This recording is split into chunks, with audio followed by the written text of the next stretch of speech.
Good morning student. हमने पिछली video में समाज मनोविज्ञान की विधियों पर चर्चा की है। समाज मनोविज्ञान की विधियों में हम व्यक्तिगत इतिहास विधि को कर चुके हैं। दूसरी विधि हम प्रक्षेण विधि ऑब्जर्वेशन मेथड कर रहे थे। ऑब्जर्वेशन मेथड में सहभागी ऑब्जर्वेशन कर चुके थे। आज मैं इस वीडियो के माध्यम से असहभागी ऑब्जर्वेशन असहभागी प्रक्षेण के बारे में आपको बताऊंगी।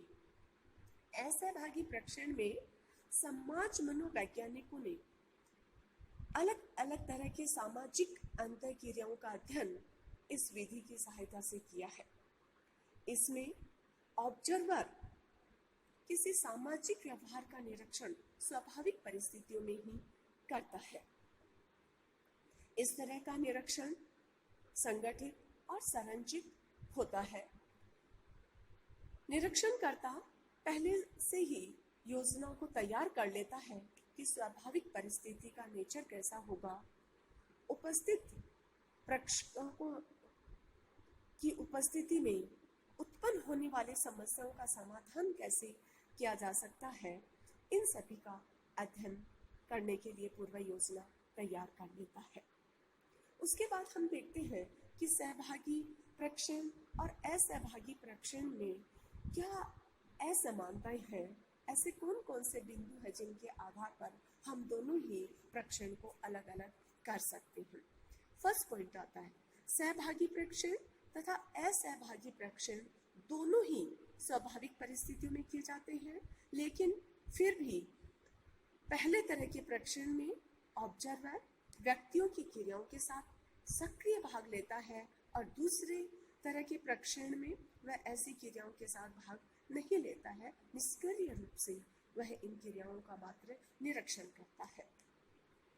सहभागी प्रक्षेण में ऑब्जर्वर का परिचय छिपा रहता है, लेकिन असहभागी निरीक्षण में ऑब्जर्वर व्यक्तियों के समूह के बीच उपस्थित होकर उनके व्यवहारों का निरीक्षण करता है, इसलिए उसका परिचय छिपे रहने का प्रश्न ही नहीं उठता। हाँ, कुछ ऐसे अध्ययन समाज मनोवैज्ञानिकों द्वारा किए गए हैं जिनमें असहभागी निरीक्षण की विधि अपनाई गई है, लेकिन साथ ही साथ ऑब्जर्वर एक तरफा शीशा के पीछे छिपा रहता है, जहाँ वह सभी व्यक्तियों के व्यवहारों का तो निरीक्षण करता है, लेकिन उसे कोई नहीं देख पाता है।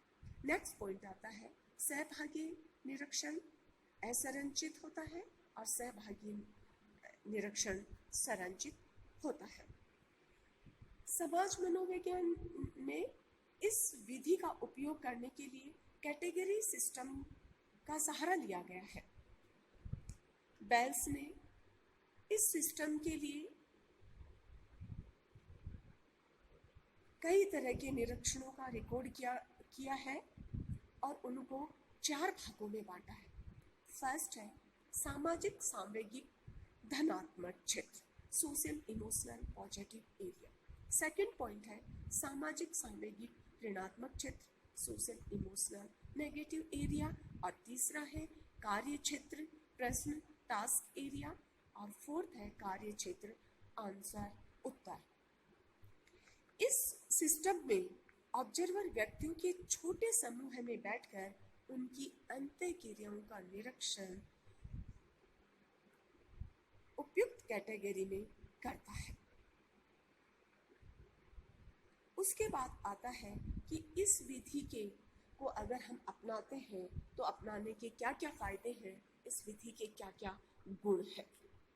असहभागी निरीक्षण संरचित होता है, इसलिए इसमें प्राप्त आंकड़े अधिक विश्वसनीय और निर्भर योग्य होते हैं। संरचित होने से ऑब्जर्वर निरीक्षण के अलग अलग पहलुओं के बारे में अच्छी तरह से सोच विचार करता है। दूसरा पॉइंट आता है इस निरीक्षण में ऑब्जर्वर सामाजिक व्यवहार के किसी विशेष पहलू पर अधिक ध्यान देता है तथा उसे संबंधित जांच प्रश्नों का समाधान ढूंढने के लिए उसे अधिक से अधिक अवसर भी मिलता है। उसके बाद आता है कि अगर इसमें गुण है, इस विधि का इतना महत्व है, तो इसके साथ ही इसमें कोई ना कोई दोष भी पाया जाएगा। या इस विधि को अगर हम काम में लेते हैं तो हमें किन किन कठिनाइयों का सामना करना पड़ सकता है, क्या क्या इस विधि के दोष है, क्या क्या कमियां हैं।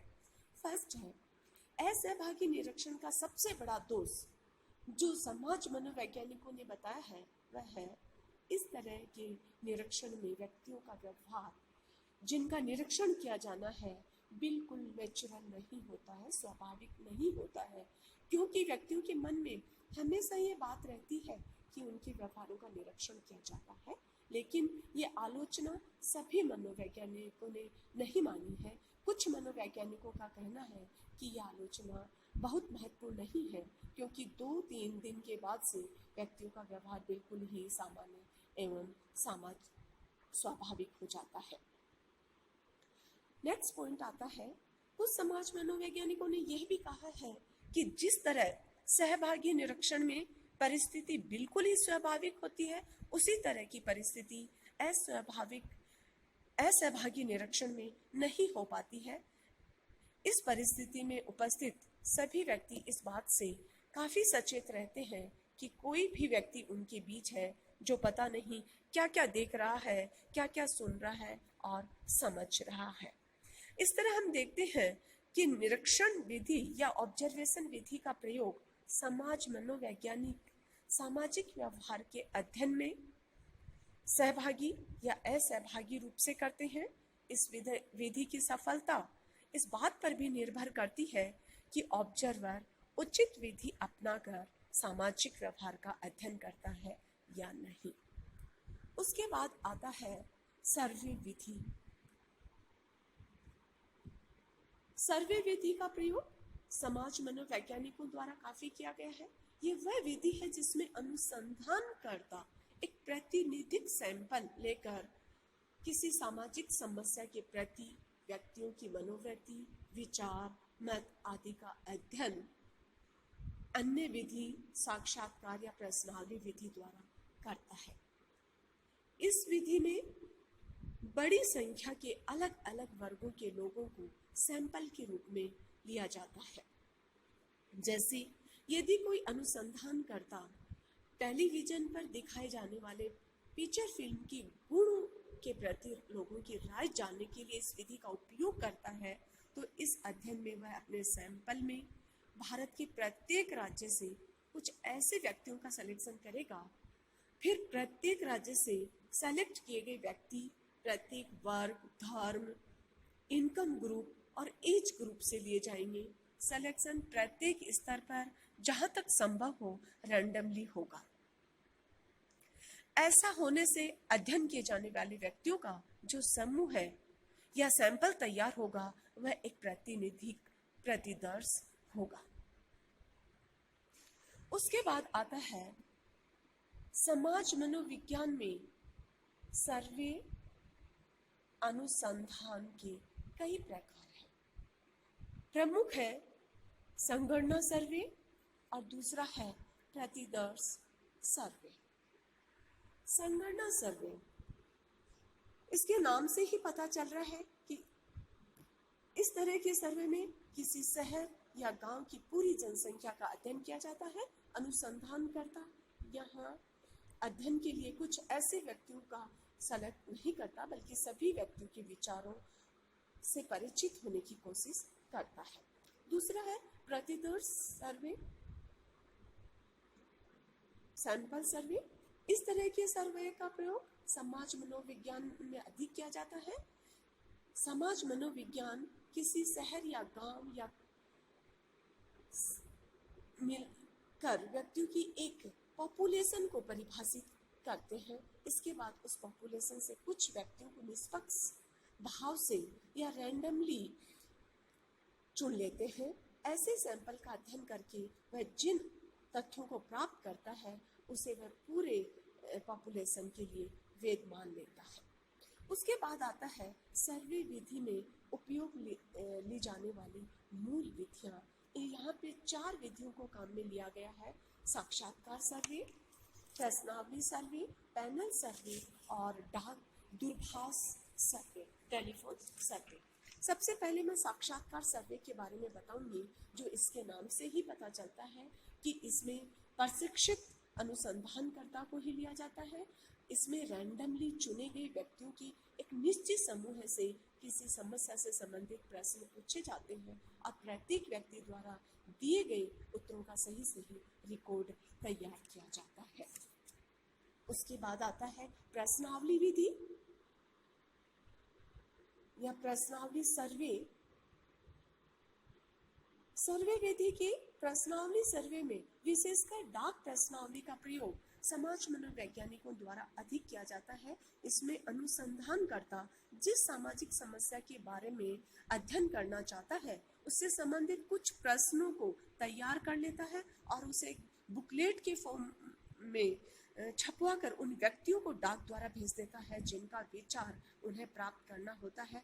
ऐसी उम्मीद की जाती है कि व्यक्ति पुस्तिका के प्रत्येक प्रश्न को स्वयं पढ़ेगा और उसका उत्तर देकर अनुसंधानकर्ता को डाक द्वारा लौटा देगा। इस विधि में भी अनुसंधानकर्ता व्यक्तियों के समूह का सिलेक्शन रैंडमली करता है। इस विधि का उपयोग महत्वपूर्ण सामाजिक समस्याएं जैसे गरीबी इत्यादि के अध्ययन में अधिक किया जाता है। उसके बाद आता है पैनल सर्वे। इस सर्वे में अनुसंधानकर्ता पॉपुलेशन से चुने गए व्यक्तियों के समूह का साक्षात्कार 2 या 2 से अधिक बार करता है तथा समस्या के प्रति उनके विचारों से परिचित होता है।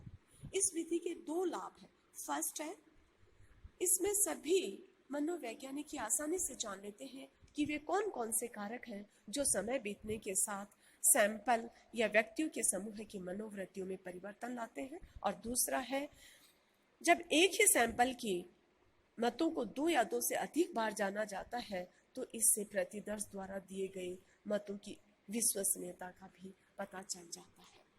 उसके बाद आता है दूरभाष सर्वे। ऐसे सर्वे में सर्वेकर्ता टेलीफोन पर ही व्यक्तियों से अनुसंधान समस्या के बारे में कुछ सूचना प्राप्त करता है और उसके आधार पर एक निष्कर्ष पर पहुंचने की कोशिश करता है। इस सर्वे का लाभ यह है कि सर्वेकर्ता को सूचना आसानी से मिल जाती है और उससे समय की बचत होती है, लेकिन इसका दोष भी है। दूरभाष सर्वे में सूचना दाता मात्र हाँ या नहीं में सूचना देकर निकल जाता है। इसमें सर्वेकर्ता को यह शक बना ही रहता है कि सूचना दाता वास्तव में वही व्यक्ति है जिससे वह सूचना प्राप्त करना चाहता है। नेक्स्ट, भारत जैसे गरीब देश में दूरभाष सर्वे का